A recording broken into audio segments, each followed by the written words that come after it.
Yes, sir. Welcome to the show, my friend. Hello, how are you, Rob? Oh, everybody's good, my brother. Go ahead and formally introduce yourself, and we'll jump right into this thing. Hello, everyone. My name is Kenneth Gilmore, and I'm from Brooklyn, New York. I'm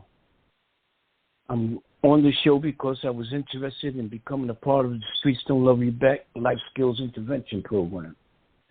I was introduced to the program through a friend of ours named Mr. Rick, and once I read the curriculum, I was very, very impressed with what they was offering the community.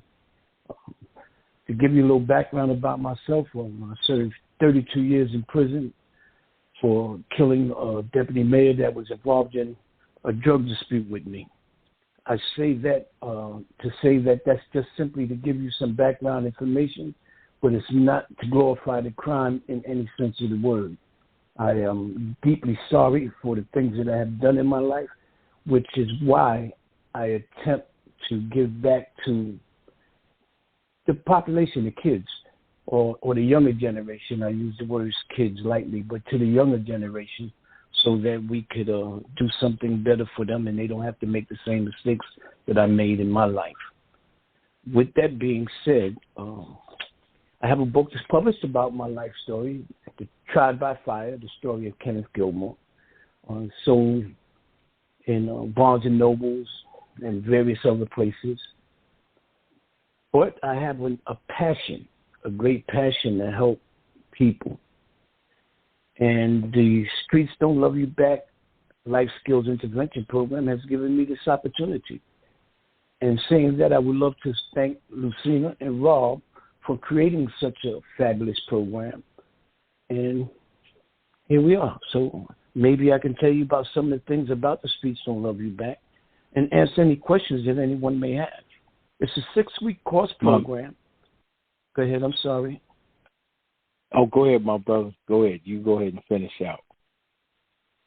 Okay, it's a 6-week course program, and I'll just, gleam across it very quickly, and I'll allow Rob and Lucinda to explain the program to you.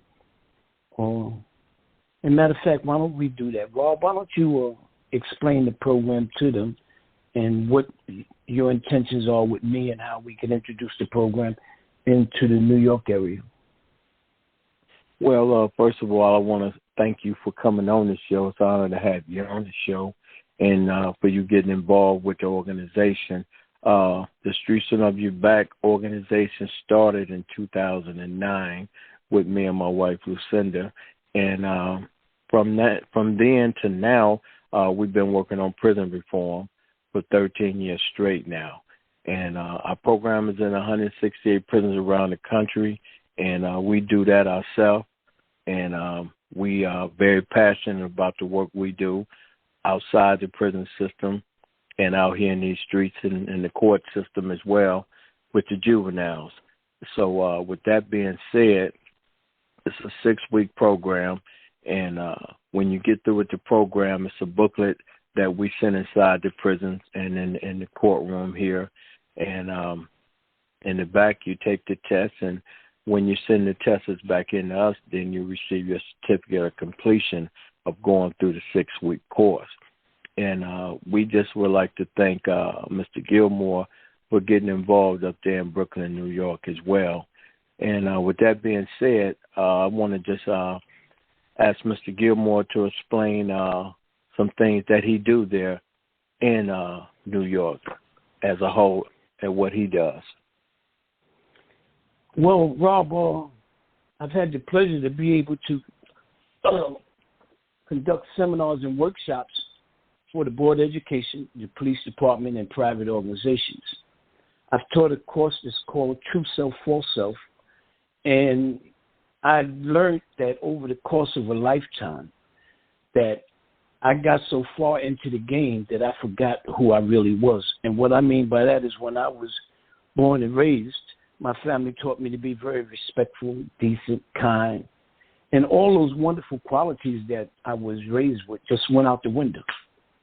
Living in the streets, hustling, I had to be a certain kind of way, and that personality and persona dominated me. So I've been able to teach that in these workshops.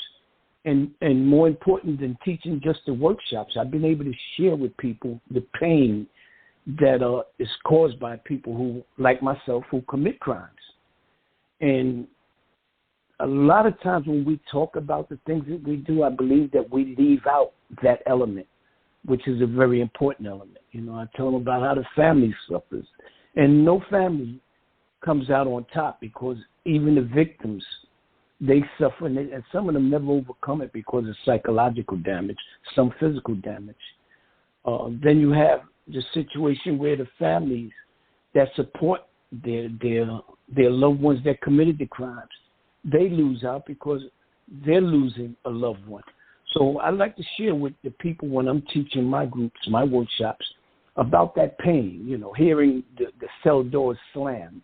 And when the visit is over, you know, your young daughter, your child, your wife, your mother, when they have to leave and no one understands why you can't leave out the visiting room with them, how they feel, you know, and how you'll see your family deteriorate over the course of years because of something foolish you have done. So in my workshops, you know, I try to convey those feelings, make them understand within their true self, and that none of what appears to be rewards is worth it. The rewards is not worth the risk. And I've had a lot of success here in New York teaching the program. My man, and that right there is a great element for people to really hear, especially from someone who has lived that life. So let me ask you this question here, Mr. Gilmore. When the judge sentenced you to the time that you did in the prison system, how did you feel that day when the judge handed that sentence down to you? Well, initially, I thought I was preparing myself for that dark and gloomy moment, but being human and being taken off the streets, I was sentenced to 25 years of life. So it jolted me, but being the hardened criminal I was, it lasted only a moment. It was throughout the course of the bid that I was serving that when, you know, the transition came in, where I began to transform back into my true self and understand that this is not the life that I wanted. I felt really, really bad, and more so for my family, because looking at them in the courtroom and how they felt, see, because I was of that life. They was not of that life. So they couldn't understand it. They couldn't appreciate it. In their wildest dreams, they could not understand someone saying, we're sending your child away, your husband away, your father away for 25 years to life. So it rang extremely loud in their ears, which resonated within me. So it really hurted me to see the pain that I was causing my family, which turned out to be a very good thing, Lord, because that's what turned my life around. That's what actually turned my life around, the pain that I was causing people that was completely unnecessary. I thought, you know, I was doing a tremendous thing, or I was hustling. I was making a lot of money. I was hustling at the top of the food chain. But in actuality, I was just being selfish because I wasn't there when my daughter took my children. I had 4 girls when they took their first steps. I wasn't there when a man was trying to talk them out of their virginity, and I couldn't give nobody any advice because I was behind a gray wall in a cold cell doing a bid for something that I should not have done. So I hope I've answered that for you. I was kind of devastated because of the pain that it caused my family and other people. My man. And with that being said, during your course of your bid, were you able to keep in touch with your 4 daughters? Because you was, you know, they was very young when you got took off the street. So what is that relationship like today? Well, thank God my children have grown up to be wonderful kids. I mean, you know, very good jobs. We have a good relationship. And 2 of my kids was born while I was incarcerated. I was having what you call a conjugal visit. Okay. So 3 of my kids, my son and 2 of my daughters, were born while I was home, and they was 3 months old, 4 months old, and 5 months old when I went away. When I came home, they was adults. They was grown as all outdoors. And my 2 other kids that was conceived behind the wall, we all had a relationship. I was married to a police officer, as strange as that may sound. You know, my life was one thing, but I've always made sure that the people that were in my lives lived a very productive life. And she came every day religiously, every weekend. You know, she came to visit me, made sure I was okay, kept our family structure together. And I was able to stay in touch with my kids and help rear them as best I could from behind the wall. So my relationship with them is good. You know, they are, of course, they have their own lives now, and they're doing their own thing, and I love them to death, and I give them their space. But, you know, we have a relationship. Of course, it's never going to be the same as the relationship would have been had I been there all their informative years. But under the circumstances, I would have to say it's as best as can be. My man. So, with your book, let's talk a little bit about your book. When did your book come out, and where can people go get that book as today? My book came out 2009, 2010. I'm kind of vaguely remembering, and it's listed in Barnes and Nobles. You also can get it from Amazon. It's called Tried by Fire. It's written by a Supreme Court officer named Rhonda Valdez, Valdez. And, you know, most of it, I mean, 3/4 of it is actual. You know, it talks about my travels, being kicked out. I've been kicked out of every prison in New York State, by the way. That's kind of strange to say, but no prison wanted me. And that was due to my championing the cause for prisoners. I took the hierarchy to court for violating our rights for parole, because they were discriminating against black and Latin prisoners while they were letting white prisoners go on the regular. Then we were not getting proper medical care. So every time they turned around, or they was assaulting us, in some cases they even killed some of my friends behind the wall. So I was that guy that had that knowledge about the law that I was willing to sacrifice. And sacrifice I did, because I wound up doing 16 additional years because they considered me a jailhouse lawyer and someone that was challenging them. So the book talks about a lot of that. I don't know, because if I have reference to the court cases, but they're always available if anyone wanted the public records. I sued the governor, not just prison officials. I sued the governor, anybody that had to be challenged to protect our rights, prisoners' rights. I went after them. Filed all kinds of suits,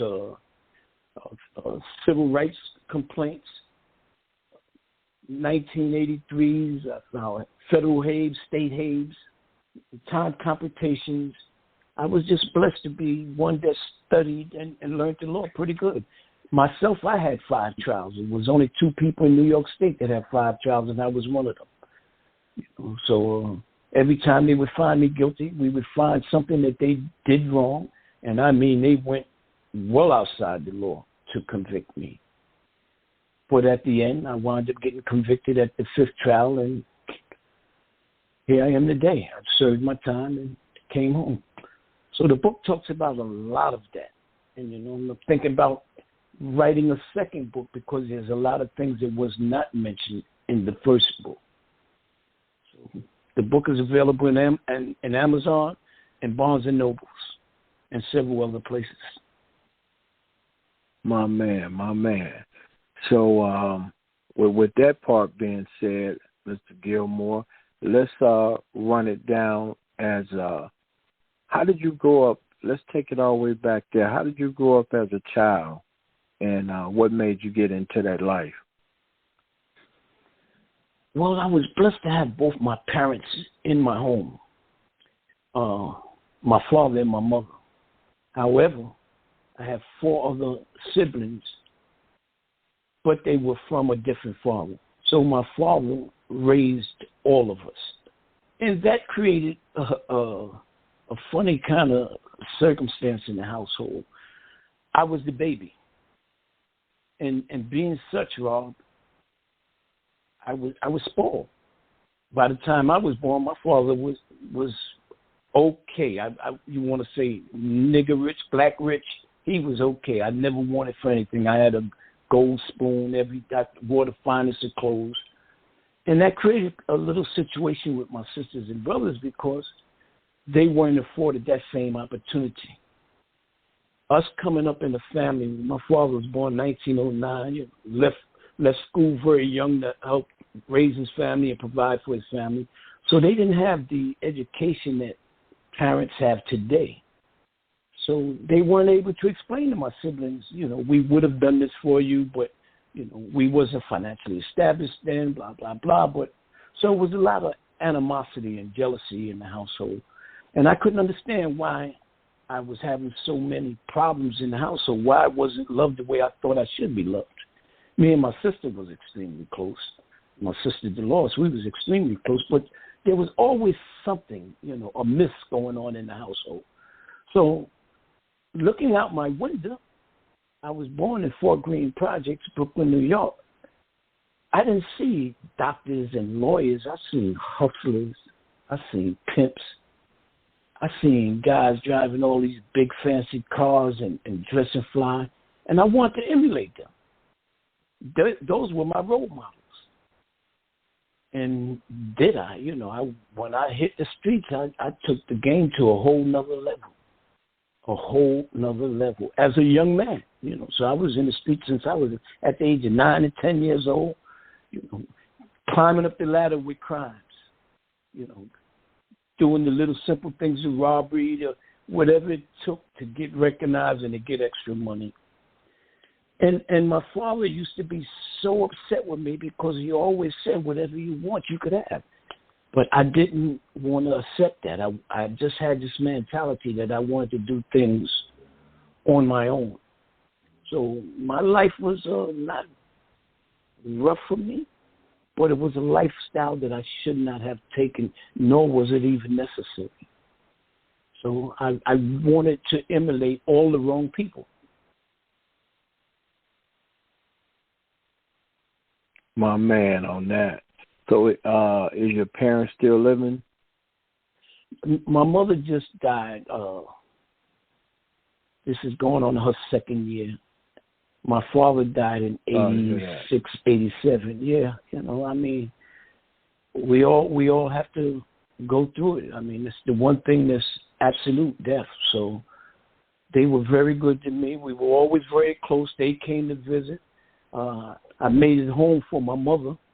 I've been home 15 years now, and I was able to spend some quality time with my mom, so that was wonderful. So, besides that, now my mother has passed away, and the only one that's left is me and my sister, Dolores, the one that I said I'm very close with. Okay, so I'm assuming your brothers passed on as well. Yes, my brothers, 2 of my brothers and my sisters passed on, yes. Okay. And all of that happened so you and Mr. while I was incarcerated. Yeah, that all happened while I was incarcerated. See, that's the thing about being incarcerated. Time doesn't wait on you. And that was one of the... No, it don't wait for nobody. For nobody, Rob. And that was one of the rougher elements in my life because I was able to help everybody, but I couldn't help the ones that I loved the most. I couldn't be there for them when they needed me the most. So that was very painful for me. Now, was you allowed to go to the frontal? Because I know in certain states and certain prisons, when you got that life sentence attached to your name, you're not allowed to go to a family frontal, whether it's your mom, dad, or whoever. So how was your situation with your loved ones passing? Attended, I believe, 2 of the funerals. So in New York State, they do allow the majority of us to go. Sometimes it depends. They try to say different activities I was having in the prison, but nonetheless I was able to get to attend my mother's, not my mother's because I was home with my mother, my brother, and I believe my dad's. And my dad's funeral. Okay, good, man. Yeah, and that was a question Blow had to be, because from what I'm hearing, Dad was letting you know off the top, you don't have to be out there with them knucklehead cats running up and down the street. But you chose that route anyway, because like you said, you was so enthused on the pimping and the drugs and the big cars and the clothes and the gold chains that you couldn't even see what Dad was saying. But you seen it once the judge set you in that gate. You finally realized it, but it's too late now. We got to walk this out that he gave me. Yeah, and I didn't even see it right then, Bob. Everything that I wanted in the street, I was able to get from home. You know, because my father had me in Persian lamb coats. Yeah, he had me in Persian lamb coats. He had me in the best of gear. You know, other kids was like, damn, you know, and my father was my ride and die. In fact, one of the mistakes he made, yeah, all the way. One of the mistakes he made, Rob, was that he was so proud of me, he took me everywhere with him. So he was a loan shark, and he took me in bars, and that was a huge mistake. Because in the bars, I was able to see how men were treated with respect and the dignity they had, and how they treated women, some good and some bad. So that culture, grew on me. But he always just wanted to show me off. Yeah, I got my boy with me. I got, but it wasn't healthy for me. And again, that goes back to him being born in 1909 and being uneducated in parenting. Not blaming him, not faulting him, because he worked with what he had. All he knew to do was to provide for us and to do what was best for us in his mind. So watching that, being in that bars, I learned all the wrong shit. I learned all the wrong things. Yeah, real talk. Yeah, because you see Dad, handling his business, and you're looking like, wow, okay then, Pop getting down up in here, and you gravitated to his situation as well. Even though he provided for the family, you seen how he was providing in other areas besides going to work. Exactly. And being a young man, a child at that time, we're sponges. So we absorb everything. You understand what I mean? And I was always kind of smart academically and street smart. So I'm picking this up quick. I thought, okay, this is what you got to do here. Oh, all right, I see how this works, and I see how they get this kind of respect. So I wanted that. And there was nothing that he can do to change my course of thinking. Much as he tried, no matter what kind of whippings he gave me, because during that time coming up, you got them corporal whippings. You got, boy, you can do what I tell you. You got them, brother.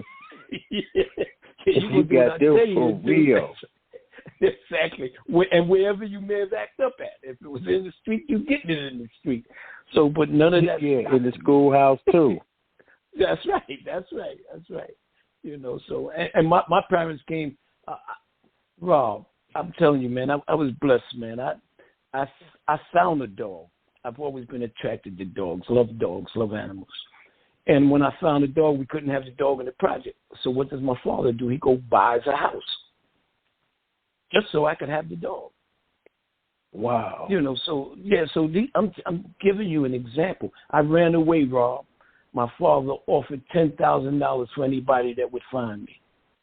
He was like, man, I'm riding to die. That's my boy. So, and we went through it.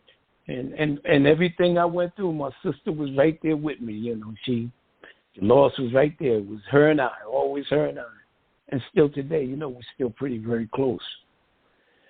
But Rob, that streets, man, and this is what we're trying to do. And when I say we, I'm talking about Lucinda, yourself, and me. We're trying to steer these youngsters in the right directions so they don't have to make the same mistakes that we made. I had a conversation that I shared with you, Rob, with a friend of mine. And he made mention that the school he's being the principal in, the kids are not that kind of kids that don't necessarily need the program that we're offering. Well, everybody can use this program, because people that's not in trouble, you don't always want to chase the horse after it gets out the barn. You want to educate people so that they can make solid, good decisions beforehand. We don't want to be talking to kids or youngsters all the time because they got in trouble. What about those we could save before they make those decisions?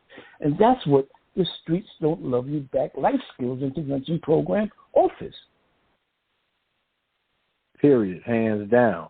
You said it all in a nutshell right there, because when my wife created the program, and I'm going to tell you one of the reasons the program was created, here people would have to go to a domestic violence class or substance abuse class, and then the court sent them there, and then they want to charge you all this money to take this course, but some of these people don't have the money to pay for no course, That's so right. my wife said, I'm going to create a program where we can offer this program free to any and everybody, whether you're in trouble, ain't never been in trouble, and you just want to get yourself and your mind right. And that's when we introduced the program to the mayor of our community, the mayor here. And the mayor introduced where's here, Ross? to the judge. Excuse me for interrupting you. Where is here? Excuse me for interrupting you. So the listening audience. Maricopa, Arizona. Okay, that's what I want. The mayor of Maricopa, Arizona. Okay. And then he introduced it to the judge, the prosecutor, and the chief of police. And the rest was history. And that's a blessing, man. You've been blessed on a number of fronts. One, I'd like to take this opportunity to thank Lucinda for the program that she created, because I would not be on this broadcast if I did not believe in the program. I mean, for everybody that's listening, there's no benefit in this for me. I'm trying to find funding so that I can, under the rainbow, receive some kind of salary for doing it. But I'm with you in terms of doing it however we have to do it.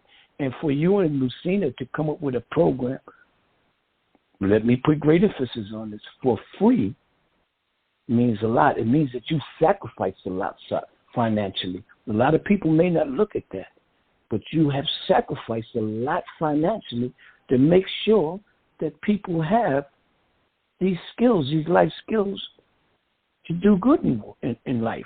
And that is, I mean, I don't know how to applaud you for that. I really don't. And we appreciate that, Mr. Gilmore. We do this with our own money. First of all, we don't get no grants, none of that. God has blessed us to be able to do the work that he set out for us to do, and we dedicated our life to helping and giving back to people. So until that blessing come as a grant or something like that, we're going to continue doing the work of the Creator, because the Creator blesses us with money, and he blesses us to have the things that we have, and we live a good life, and we just feel giving back and helping people, because money go and come in the game. But when you help somebody, that means more than money, because you can't put a price on freedom, number one, and you can't put a price on when someone come back and say, hey, I appreciate you helping my child. They didn't have to go down that road. Now look at them. They're doing the right thing. I'm going to give you one example. A young man, at the time of me and my wife meeting him, he was 13 years old. The prosecutor called me and said, I need you to work with this young man. He went through our program in the courthouse. Now, that young man is a licensed barber, work at a barber shop, got his own place. He's 19 years old now.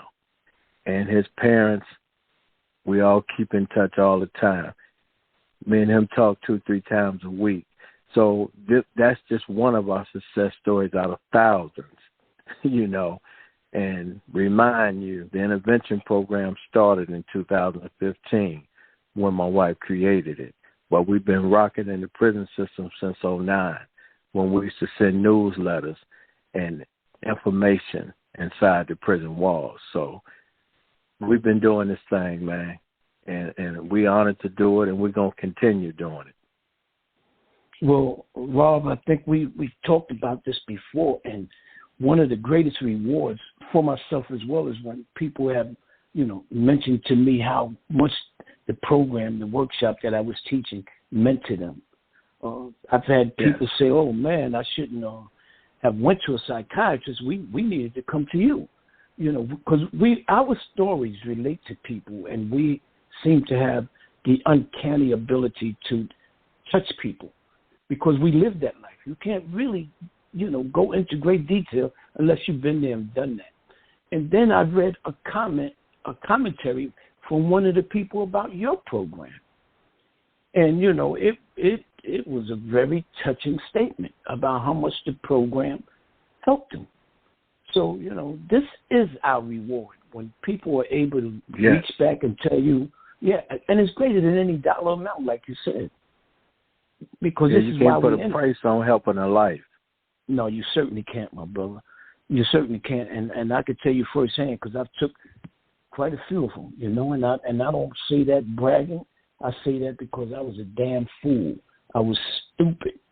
I was the guy that made major mistakes that I can't correct. But the one thing I can do is help a lot of people so that they don't make those mistakes. I used to think I was very smart. Yeah, Rob. I used to think I was very smart, intelligent. I could articulate myself through situations. I learned quick. But when I got in prison, I said, damn, my best thinking got me 32 years. How effing smart can I be? Yeah. You know what I mean? And I'm looking at the other brothers in there, and I'm calling them, oh, this little retarded dude over here, this dude over here. And I don't mean because he was challenged. I'm saying, look at the dumb stuff they're doing. And then I had to say, well, how smart are you? You in here with these jackbutts. You understand what I mean? I knew, for real talk. I knew I had to change my thinking. You shot the wrong pool ball. Yes, sir. You shot the poison 8. You did? You took the 8 ball off the table and didn't realize it. Yeah, and then talking about I want to win the game. That wasn't possible. I took the 8 ball off. Yes, sir. Yes, sir, man. When you examine it's definitely been an honor. Well, my brother, it's definitely been an honor talking to you, brother. Yes. Well, I'm glad that I was able to be here. I'd like to give a shout out to Mr. Rick for introducing us, Mr. Rick of the OGs for introducing us, and for introducing me to Mr. Rick. The list goes on. And I'm just so happy that you and Lucinda welcomed me with open arms. And with that being said, my brother, you have a wonderful time, man. And just make sure I get a copy of this because I want to share what your program is to other people so they can hear your version of it, your views. Hey, man, it's all love. We appreciate it. And, it's an honor having you on the show today. And any last words before we close out? Yeah, let's get it popping, man. Let's get it going, my brother, so we could help save lives. That's it. With that being said, man, thank you again. Give your wife my regards and tell her I said thank you for creating such a wonderful program. And I'm gonna do my share here in New York. Hey, we appreciate it, family, and you send our love to your queen as well. And we'll talk again. And thanks again for coming on the show. Peace and love. All right. Peace. Thank you for having me. All right. Bye.